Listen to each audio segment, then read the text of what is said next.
She's a real rancher's wife, unlike you. My mother's words sliced through the air like barbed wire. We stood in my grandmother's kitchen. Well, Jessica's kitchen now. My brother's wife gave me a smug smile as she began rearranging the copper pots that had hung untouched for 4 decades. I'm Elellanor Mason, 32 years old, and I was watching my family hand over Silver Creek Ranch to my sister-in-law, disregarding everything my grandmother had wanted. The ranch needs someone full-time, my father added, avoiding my eyes. Jessica and Michael will keep it running properly. You're too busy with your wildlife research. My hand brushed the weathered counter, the same one I leaned on as a child while Gran taught me her recipes and told stories about this land. Our land, passed down through 3 generations. I'd spent every summer here since I was 6, memorizing every trail, creek, and hidden hollow.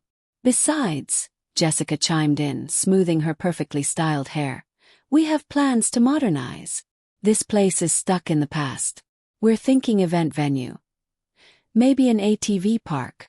My stomach turned, but I kept my expression unreadable. Gran would have hated that. She devoted her life to protecting the beauty and ecology of Silver Creek.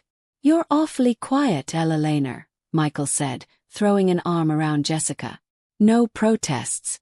No tears over Gran's will. I smiled, calm and steady. Congratulations. I hope you enjoy the ranch.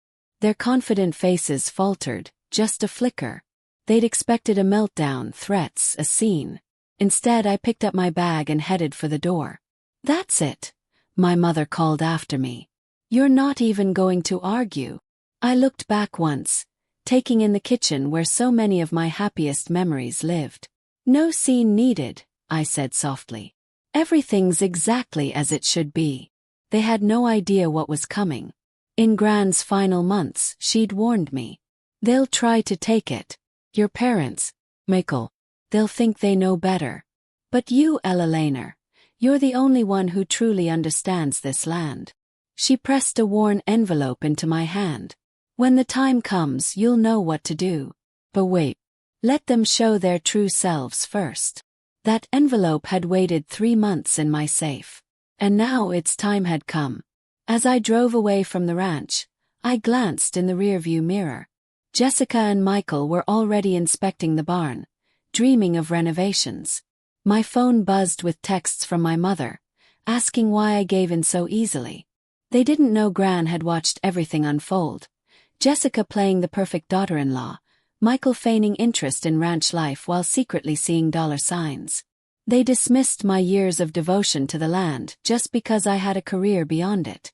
I pulled over at my favorite lookout, North Pasture, where the wild horses grazed in golden light.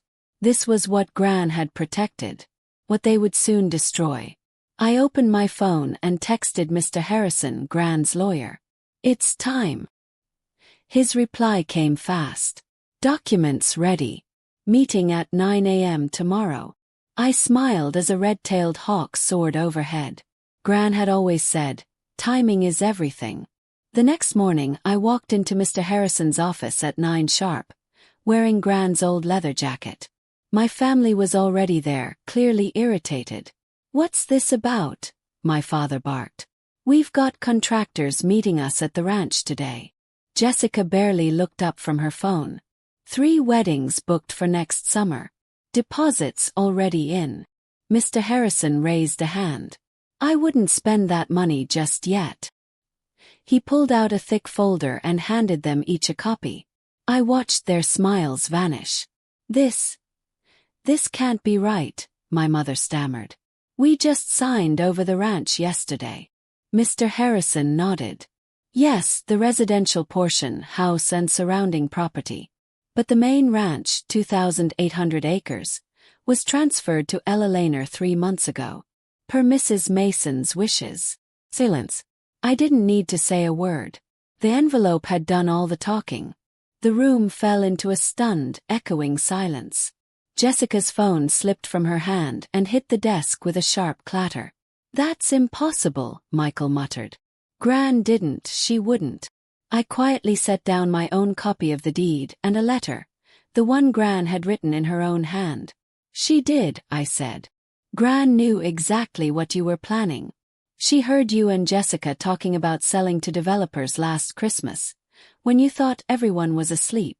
My father's face turned a deep, blotchy red. You knew. All this time you just let us believe. I let you reveal who you really are, I replied calmly. Gran wanted to be sure. Yesterday proved she made the right decision. Mr. Harrison cleared his throat, straightening his glasses. Mrs. Mason left very specific instructions. The main ranch land, including all grazing, water, and mineral rights, belongs solely to Elellanor. Furthermore, the property is to remain under agricultural and conservation use for a minimum of 20 years. No commercial development. Jessica's carefully curated expression collapsed. But our plans, the venue, the ATV park, are not happening, I finished for her. This land will remain exactly what Gran wanted it to be. A working ranch and wildlife preserve. My mother snapped. You can't do this. We're family. Exactly, I said, rising from my seat. And family should honor each other's connection to the land, not bulldoze it for profit. Mr. Harrison opened another folder. There's one more detail. The residential portion of the property you now own comes with covenants. No commercial development is allowed within 500 feet of the main house. Mrs. Mason was very thorough. Michael slumped back in his chair, the reality finally setting in. So we have the house, but we can't use it for events. That's right, I confirmed. You can live there, help ranch, and be part of the legacy Gran built, or you can sell it to me. I'll offer fair market value. Jessica's composure snapped. This is ridiculous. You're punishing us because you're jealous of what Michael and I have built. I laughed, quiet and genuine. Built. You've never worked this land. Not a single week of real labor. I've been out here since I was 6. I know every fence line, every grazing cycle, every time the creek floods. Gathering my documents, I gave them one last look. The choice is yours. Stay and live the life Gran valued, or sell and go. Either way, Silver Creek is protected. I turned to leave, but my father called after me. Elellanor, wait. Maybe we can work something out. I paused at the door, reading the old familiar glint in his eyes. Calculation, not remorse. There's nothing to work out, I said firmly. Gran made her choice. I'm honoring it. The land stays as it is. Walking out of Mr. Harrison's office, I felt lighter than I had in months. The burden of secrecy had lifted, replaced by the steady weight of legacy, the kind I was proud to carry. As I reached my truck, my phone buzzed. A text buzzed across my screen. It was from Carlos, the ranch foreman who'd worked beside Gran for over 20 years. Carlos. Heard the news. The hands are celebrating. When do you want to start planning spring rotation? I smiled, thinking of all the late-night talks Gran and I had shared, about expanded wildlife corridors, sustainable grazing systems, partnerships with local schools. Quietly, steadily, she'd entrusted her legacy to me. Behind the lawyer's door, my family's voices had risen, arguing, no doubt scheming. But it didn't matter anymore. Silver Creek was safe. Just as Gran had planned. 6 months later, the ranch was thriving. The spring meadows bloomed in wildflowers, and signs of new life stirred in the wildlife corridors. Gran would have loved it. I was checking the north pasture fence when a familiar truck rolled down the drive. Michael. He climbed out, looking worn and older, humbled. Jessica sat in the passenger seat, now in jeans and boots instead of designer labels. She still wouldn't meet my eyes. We're selling, Michael said without preamble. The house, the surrounding property. All of it. You win, Elellanor. I wiped my hands on my jeans and studied his face. This was never about winning, I replied. It was about honoring what Gran built. He looked away, his voice low. Yeah, we figured that out trying to run even our small part. It's not what we thought it would be. He nodded. The land teaches you who you really are, I said, repeating Gran's words. Michael held out the paperwork. We're headed to Denver. Jessica got a job offer. We're ready to move on. An hour later, with preliminary agreements signed and their truck disappearing down the road, I felt no triumph, just peace. The ranch was whole again. That evening as I sat on the porch, my porch now, I saw a car on the horizon. My parents. I hadn't spoken to them since the day at Mr. Harrison's office, though they'd sent message after message trying to talk. My mother sat down without waiting for an invitation. "You've made your point," she said. "Surely we can discuss a more family-oriented arrangement now." I took a slow sip of coffee and gestured toward the hills.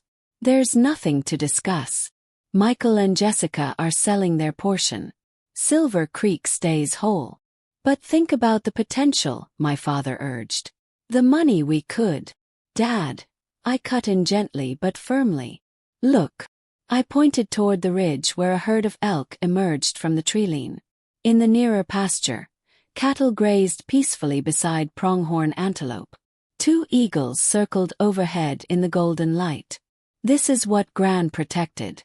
This is the potential she saw. And it's what I'll keep protecting. My mother started to speak, then stopped. Maybe she finally saw what Gran had seen in me. After a moment, she murmured, "We were wrong. About you. About what you could handle. Your grandmother knew better." He nodded. "She usually did." I offered her the coffee pot. This time she accepted. As the stars blinked into the sky, we talked, really talked, for the first time in years. About Gran. About the land. About the future. Slowly, my parents began to see Silver Creek not as a business opportunity, but as a living legacy. 1 year later, Silver Creek Ranch hosted its first educational program for local schools. Kids learned about wildlife conservation, sustainable ranching, and the fragile balance between nature and agriculture. Carlos, now our head of training, launched a new initiative for young ranchers focused on conservation-minded cattle management. The ranch became a model, a rare place where tradition and stewardship walked hand in hand. Michael and Jessica settled into their new life in Denver. Occasionally, a holiday card arrived. Brief, polite, distant. My parents visited more often. They still asked questions, still pushed boundaries, but now they looked at Silver Creek with different eyes. One quiet evening I was in the kitchen, Gran's kitchen, now mine, when I opened her old recipe box. Tucked beneath a worn recipe for cinnamon biscuits was a note I hadn't seen before. "Dearest Elellanor, if you're reading this, the ranch is in your hands, just as it should be. You understand something the others never did. That Silver Creek isn't just land to be used. It's a legacy to protect. Your quiet strength, your patience, your love for this place. These are the qualities of a true rancher. Remember, the biggest victories don't always come from fighting, but from standing firm in what you know is right. All my love, Gran." I traced her familiar handwriting, smiling as a distant coyote howl echoed through the hills. Outside, the ranch hands were finishing their day's work. The cattle were settling in, and the wild world beyond was beginning its nocturnal rhythm. This was what Gran protected. And now it was what I carried forward, not just as an inheritance but as a purpose. Silver Creek Ranch was no longer a question of ownership. It was a promise kept. And as the sun dipped behind the mountains, painting the sky in the colors Gran had taught me to name, I knew everything was exactly as it should be.